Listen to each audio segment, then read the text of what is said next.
Hi, I'm Dustin Abbott, and I'm here today to give you my standard review of the new Sigma 105mm F2.8 macro, except for in this case it's a brand new DN version designed specifically for mirrorless cameras. In this case Sony FE, which I'll be reviewing here, and then Leica L as well.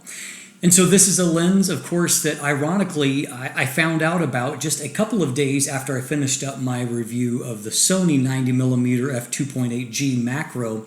And I noted at the end of that review that there really were very few competitors for that lens on Sony in terms of a really competent lens that has good enough autofocus that could double as a great portrait lens or a landscape or general purpose lens, that there really weren't hardly any competitors to it.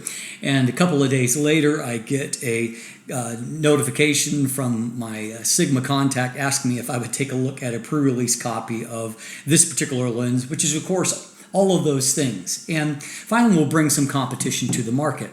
Now, it's pretty easy looking at the raw specs. You can draw a few conclusions. Obviously, 105 millimeters is 15 millimeters longer than what 90 millimeters is on the Sony side.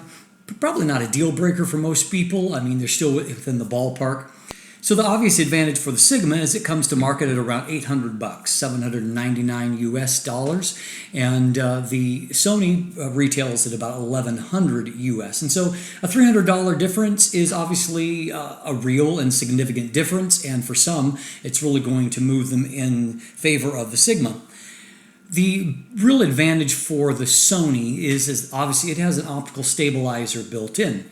And so if you have a more recent Sony body, I noticed a difference, for example, between the A9 Mark II, which I happened to be testing at the same time I had this lens, and my original A9. And that on the A9 Mark II, I got definitely better hand-holding results. Better enough to where I don't know that I really missed OS, whereas on the A9, I missed it just a little bit more. And so, your mileage obviously is going to vary on that front. And so the Sony, of course, having that takes the guesswork out of the equation. It just means you're going to get more reliable results for maybe some video work, but definitely for those really nitpicky, handheld macro situations. That being said, I will say I didn't have a problem during my time of testing the Sigma with the cameras that I used. I got pretty effective results with all the different cameras that I've used, and all of these images that you're seeing right now are those that I personally took handheld with the lens, and in some cases in lower shutter speed conditions. And so it is possible to do, but that is certainly a factor. Now there is another factor that I'll detail in just a moment, but on paper, there are really few differences between these two lenses. So we're going to jump in today and maybe give you a little more information to draw those conclusions. Now, if you're seriously interested and you want all the nitty-gritty, check out my definitive review. It'll give you all of those answers, take you through the process, show you why I conclude what I conclude in this particular review. But today we're going to just hit those highlights, starting with build and features. This lens follows the new format for Sigma's new DN lenses, which I think is a great one, by the way. It's a very nicely made lens, lots of metals in the construction. It does have weather sealing at both the gasket along with some internal seals, and so that's always a positive step. The handling of it feels good. I've always felt like Sigma does a great job with texture variation on its lenses to make them feel good in hand, but also to make sure you've got good grip wherever you're touching at. So a strength for them. It also follows most closely the model we just saw in the 85mm f1.4 DN, a fabulous lens, by the way. And I'm filming on it at the moment. And so it gives you a variety of ways to approach aperture. You have an aperture ring, which you can either use with 1/3 stop detents here. And then you also have a switch. You can click it on and off, and so then you can smoothly rack between aperture if that is your desire. You also, however, have a new unique Sigma feature, and that is an aperture lock. And so you can use that to lock yourself into the manual aperture mode, and that will make sure that you don't slip past manual aperture into automatic mode while you're doing a critical focusing, maybe with your eye against the viewfinder. But I suspect a lot more people will use it who don't really want an aperture ring. They want to put it in automatic mode and they want to make sure it doesn't go to manual. Sigma's got you covered. You can lock in there, and then you're locked into automatic mode, and you can forget that that aperture ring even exists unless you happen to want it in the future. We've also got a couple of other switches here, an AF/MF switch, which I'm always happy to have. I think it's the most logical way to handle that. There is also a 3-position focus limiter, and so you can have the full range. You can eliminate macro range if you don't want all of those focus possibilities up close to make sure you don't do any racking into that part of the range. Or you can go purely into macro range and make sure that the autofocus only is going to hit very close subjects and not try to look for anything outside of macro range. If you learn to utilize that properly in situations, it will just help you to have a better experience overall. Fortunately, focus speed overall is good with the lens, and so, most of the time, it's not that you need it so much for focus speed, but I do think that it helps you to have more intelligent focus depending on your situation. You've also got a focus hold button that can be programmed to a variety of functions from within the camera, always useful to have. You've got a wide-ribbed manual focus ring. This is focus by wire, however, so any input here is going to be routed through the focus motor, and that's how focus change is made. And that right there is, I think, the greatest, handling liability compared to the Sony lens. Sony lens has this great clutch mechanism that if you pull this back, you actually go into a feels much more like a mechanical focus with hard stops, really good precision, and it has permanent distance markings, which allows you to really recreate focus positions. And for video, it's definitely the better video lens if you want to do video pulls, because it allows you to have a consistency in pulling that. I found, particularly at first, that I missed that precision with the Sigma. And that is because focus by wire, particularly when you're doing manual work, which requires a lot of really finite work, sometimes you would make a little finite movement like you typically would, and nothing would happen. So you make a little bit more, maybe a little more broad mode, so it moves, so it picks it up, and then it would do too much. And so it took a while for my brain to reorient to accommodate for it. And after a while, I got better with it and it became less frustrating. But at the same time, I won't try to sell you on anything. It's definitely not as good an experience, in my opinion, as the Sony 90G for manual macro work. And I think that may be one of the single biggest reasons to consider the Sony if you do a lot of manual work. Now, you also have a nice padded case, and you also have a very nice lens hood. And both of these things are better than what you get with equivalent Sony. So let's talk about the autofocus here for a moment. I've already noted the fact that, of how the autofocus, the focus comes into play with the manual focus, and a little bit about the focus limiting and affecting speed.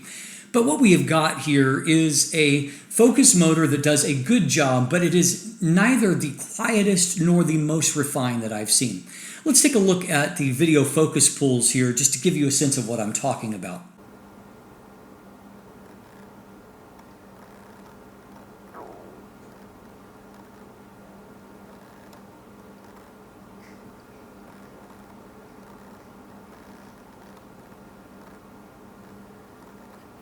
So you can hear that faint bit of grinding that's there, and so that is going to be present. And if I listen to, say, footage where I filmed some episodes using this lens, if I listen to the raw footage from the camera, I can definitely hear as it makes focus adjustments. Now, I will note that this is not the final release. When I do these pre-release reviews, there is a retail firmware where basically Sigma has kind of cleaned up all the final bugs and to make sure that it's, as stable as possible going to market. And so, I kind of have to take their word that there's going to be a few quirks that are going to be ironed out. But I will say this. I do take their word because I've been in the same situation with several of their recent releases, including the 100 to 400 DN and the 85mm f1.4 DN. And what I can tell you is that in both of those cases, I ended up buying a retail copy of those lenses after I did a review because I really, really liked them, thought them great value for money. And I can definitely tell you that Sigma did just that. The retail firmware on them cleans up those messes. And in fact, I now regularly use the 85mm f1.4 as my go-to video lens because it's very nice and stable. And the pre-release copy I had did do some, bouncing around. It was a little more nervous. And so they have done that in times past. As far as criticism, what I see right now, there is sometimes a tendency to not want to lock on a foreground subject. And as you can see from this photo here, and that's really frustrating in a macro lens because often you do want to get a foreground subject. And so I had to kind of manually focus and get focus back to where I wanted, and then I got this beautiful end result. And so that's definitely one area I'd like to see some precision. I just did see a few tendencies where focus just felt a little cruder than what I want. At the same time, however, I had good focus accuracy overall. So I think at the end of the day, you're going to have a good autofocus experience. And so it's not autofocus that I'm concerned about. It's more if you want those aspects that involve some manual focus. I think that's more the reason to consider the 90 Sony, because I think on an autofocus level, they're more similar than different. So let's talk about image quality, because that's where this lens knocks it out of the park. This lens, I can say without reservation, is better optically than what the Sony 90mm G is, which is saying a whole lot because I think that's one of the best autofocus macro lenses that I've ever used personally. This lens is better. It is sharper, it has more contrast at wide apertures, and as you can see here across the frame, it's just sharp wherever you look. And that's true at various focus distances, be it up close for manual, be it medium distance, be it at infinity. It's sharp, it has great delineation. And if you stop it down to say f5.6, it is just razor sharp all across the frame. And it makes it an amazing landscape lens. I also think it'll make a beautiful portrait lens. I didn't have a chance to really use it for portrait sessions, but I can tell from the kind of results I'm getting that it will be a beautiful alternate portrait lens for those of you who are looking for, maybe, kind of debating about, do I want a macro lens or do I want a portrait lens? And this is probably a lens that bridges that gap quite effectively. And so I suspect this is a good option if your budget doesn't run into going to buying two separate lenses. This is a great option for that. I found that contrast and micro contrast are really exceptional for this lens. It controls chromatic aberrations pretty much perfectly. And so a great result on that. I also really love the color out of the lens. And I think that sometimes colors look a little bit richer when you have great contrast in a lens because those colors, they have a depth and a kind of a pop to them. And that's part of what, to me often makes a Zeiss color pop to me. And I don't know that this is Zeiss level, but it's very, very good, and images are really, really pleasing that come out of it. So, I've got a lot of thumbs up for what I see from the lens optically. A lot to commend on that front, and basically nothing really to criticize. There's a bit of vignette. Yeah, it clears up fine, no problem. It does fairly well pointing it towards the sun. And so, not that I recommend doing a lot of that with a lens like this, but it didn't fall apart into that situation either. And so overall, I'm really impressed with what you're getting optically.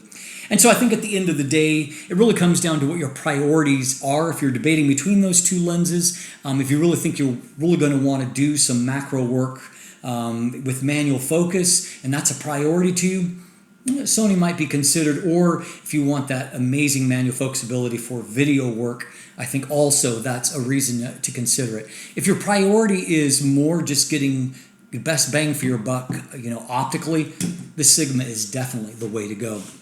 I'm Dustin Abbott, and if you look in the description down below, you can find linkage to my full text review, also linkage there to an image gallery. There are some buying links there. They may take a few days to populate because this lens is so new that retailers, of course, just starting to create their listings for it.